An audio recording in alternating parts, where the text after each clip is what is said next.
자, 지금 여러분한테 요거를 함수를 하나로 줄여달라 했죠. 그러니까 그러니까 팝업 1로 우리가 이 함수로 팝업 1 조정하고 이 함수로 팝업 2 조정하고 이런 식으로 지금 코드를 작성하고 있는데 팝업 3가 만약에 추가된다라고 하면 여러분들이 이 함수를 또 써줘야 된다라고 보시면 돼요. 그렇기 때문에 중복이 발생할 수 있다라고 보시면 되는데, 자, 그래서 이런 식으로 코드를 쓰는 거는 굉장히 비효율적이기 때문에 그래서 함수를 하나를 이용해서 이제 팝업들을 조정을 해라라고 제가 요청을 드렸죠. 자, 그러면 어떻게 할 수 있을까라고 이제 여러분들이 생각을 해봤을 때 저는 그냥 팝업 이닛이라고만 이제 쓸 거예요. 당연히 현재 코드가 이런 식으로 되어 있기 때문에 버튼 1로 팝업 1, 그 다음에 팝업 1이 후손이 버튼이 클릭되면 팝업 1이 이제 닫히고 그런 식으로 작업이 되겠죠. 근데 지금 우리가 이제 코드를 작성할 때 여기다가 팝업, 그 다음에 팝업 이런 식으로 설계를 해놨잖아요. 그러면 여기다가 이제 버튼을 클릭을 했을 때 팝업이라고 써주면 되는 거 아니냐라고 할 수 있단 말이에요. 왜냐면 이거 어차피 클릭하면 나오잖아요. 그죠?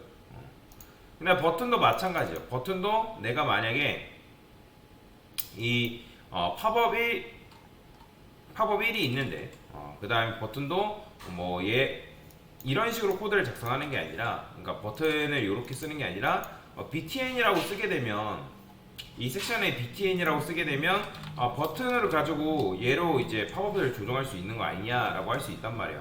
근데 이런 식으로 코드를 쓰는 거는 조금 더 이제 뭐랄까 역할에 있어서 좀 맞지 않는 거죠. 자, 그래서 팝업 1로는 팝업 1을, 팝업 2로는 팝업 2를 조정해야 된다라고 말씀드렸잖아요. 그러면 저는 어떻게 할 거냐? 자, 여러분들 이제 매개 변수 개념 배웠죠? 그죠? 자, 그러면 이게 뭐예요? 너가 이런 식으로 했을 때는 팝업 1을, 그 다음에 이렇게 했을 때는 2가 넘어가기 때문에 팝업 2를 조정해라, 그런 의미겠죠? 그죠? 그러면 여러분들이 인자값을 넘기고 그 함수가 매개 변수를 받아주면 된단 말이에요. 근데 이제 매개 변수를 받는다고 해가지고 얘가 이제 팝업 1, 2를 조정할 수 있는 건 아니잖아요. 자, 근데 지금 제가 클래스를 잘 설계를 할 때 어떻게 했냐면 여기는 1, 팝업 1, 팝업 2는 팝업 2, 버튼은 버튼 2 이런 식으로 제가 만들어 놨단 말이에요. 그죠? 그러면 우리가 얘를 어떻게 바꿀 수 있는 거예요? 버튼 1을 btn 플러스 넘버로 바꿀 수 있지 않을까요? 그죠? 제가 자바스크립트에서는 문장이랑 숫자가 더하는 게 가능하다, 불가능하다? 가능하다 있죠. 그죠? 자, 그렇게 되면 여러분이 넘버 값을 넘기면 btn 1이 완성이 되고, 그 다음에 이때 2 넘기면 btn 2가 완성이 될 거 아니에요. 그죠? 이런 식으로. 그죠? 자, 그러면 이제 팝업도 마찬가지죠. 팝업도 여러분들이 현재 얘가 원래는 이제 이렇게 돼 있었죠. 그죠? 그러면 얘가 이제 넘버 값을 넘기기 때문에 만약에 더하기로 한다고 하면 이런 식으로 플러스 넘버 해주면 된단 말이에요. 그러면 얘도 어떤 게 완성이 되는 거예요?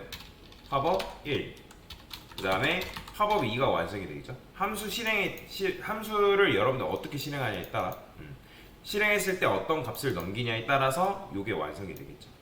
그죠? 자, 그러면 이제 해보면 되는 거란 말이에요. 여기다가 플러스 넘버 이렇게 마찬가지죠. 얘도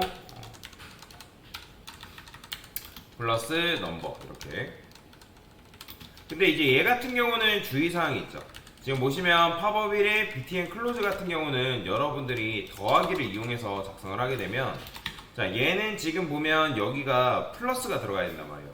그러면 지금 요 문자를 우리가 완성을 시켜줘야 되는데, 그러면 어떻게 완성을 시킬 수 있냐? 팝업에 그 다음에 플러스 얘를 따옴표로 감싼 다음에 그 다음에 플러스 넘버라고 적어주시고, 그 다음 플러스 얘도 지금 따옴표로 감싸져 있는 상태란 말이에요. 근데 여러분들 코드를 만약에 이렇게 쓰죠. 여기 지금 보면 따옴표를 기준으로 붙여 있잖아요. 그죠? 그러면 어떤 게 완성이 되냐면 요 지금 제가 의도한 대로 요 위에 있는 게 완성이 되는 게 아니라 요게 완성이 되버려요. 자, 이건 뭐죠? 이거는 팝업 1이라는 클래스 이름과 팝업 btn 클로스라는 클래스 이름을 동시에 가진 녀석을 선택하겠다라는 의미로 돼버리는 거죠. 그래서 여기를 이렇게 쓰는 게 아니라 띄어쓰기를 해가지고 이렇게 작성을 해줘야 된다라고 보시면 되거든요. 자, 그러면 이런 식으로, 그죠? 띄어쓰기 반드시 넣어줘야 됩니다. 안 넣으면 안 돼요. 자, 그러면 이제 우리가 이렇게 넘겼기 때문에 얘로는 팝업 1을 조정할 수 있는 거고, 잘못 썼죠? 여기다 이렇게 쓰는 게 아니라 여기다 써야죠. 그래서 얘로는 팝업 1을 조종하는 거고 얘로는 팝업 2를 조종하는 그런 코드가 되는 거죠. 보이죠? 그렇죠. 팝업 1 나오고 팝업 2 잘 나오죠. 자, 근데 이제 가끔씩 이제 이런 식으로 코드를 쓰라고 하면 여러분들 헷갈릴 여지가 있다 없다? 헷갈릴 여지가 있다라는 거죠. 자, 그래서 이제 자바스크립트에서는 뭐 어떤 문법이 존재한다? 템플릿 리터럴 문법이라는 게 존재한다라고 말씀을 드렸습니다. 그러니까 이렇게 더하기를 이용해서 사용하는 거는 여러분들이 코드 작성하다 보면 반드시 실수를 하게끔 되어 있어요. 자, 그래서 이거를 어떻게 쓰냐? 자, 얘가 원래는 이렇게 썼는데, 자, 원형이 뭐예요? btn1하면 이게 원형이죠, 그죠? 그러면 이거를 뭘로 감싸라? 얘를 다운표가 아니라 백틱으로 감싸라. 자, 백틱으로 감싼 다음에 내가 바꾸고 싶어하는 요 값을 뭘로 한다? 달러 중괄호 이런 식으로 쓰는 거죠. 그렇죠? 자, 그러면 요게 바로 버튼 1이라는 게 완성이 되겠죠. 그러니까 여러분들이 이런 식으로 코드를 작성하는 것보다 이렇게 쓰는 게 좀 더 편한 방법이다 라고 보시면 돼요. 자, 그러면 얘도 마찬가지죠. 이 녀석도 원형은 뭐예요? 원래 원형은 요거잖아요. 팝업 1 또는 팝업 2. 그죠? 자, 그러면 얘를 어떻게 한다? 뭘로 감싸라? 백틱으로 감싸라. 그 다음에 백틱으로 감싼 다음에 어떻게 해라? 내가 바꾸고 싶어하는 값을 이런 식으로 달러 한 다음에 이렇게 치환을 해줘라. 자, 그러면 얘도 이제 플러스를 이용해서 이런 식으로 번거롭게 작성할 게 아니라 원형을 일단 기억을 해놨다가 이게 지금 현재 원형이었죠. 그러면 이 원형을 어떻게 해라? 백틱으로 감싸라. 그 다음에 백틱으로 감싼 다음에 내가 바꾸고 싶어하는 부분을 달러 한 다음에 넘버로 바꿔주면 되겠죠. 그러면 얘도 마찬가지 이런 식으로. 자, 밑에는 그냥 이렇게만 바꿔주면 되겠죠. 그죠? 자, 이런 식으로 쓰니까 얘보다 어때요? 조금 더 가독성이 확보가 되는 거죠. 그러면 얘는 뭐가 완성된다? 여러분들이 넘긴 그 인자값에 의해서 넘버값이 결정되기 때문에 btn1 얘는 팝업 1, 그 다음에 팝업 1에 뭐뭐 btn 클로즈. 만약에 얘가 실행됐을 때는 뭐예요?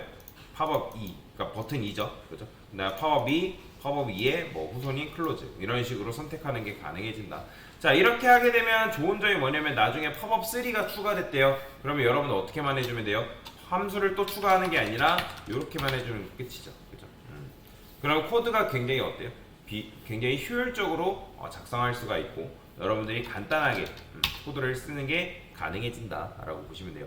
그래서 얘로는 이렇게 조정하는 거고 그 다음에 얘를 이용해서는 이런 식으로 조정한다 라고 생각하시면 되겠죠. 자, 그래서 이렇게 한번 코드를 같이 작성을 해봤다 라고 보시면 됩니다.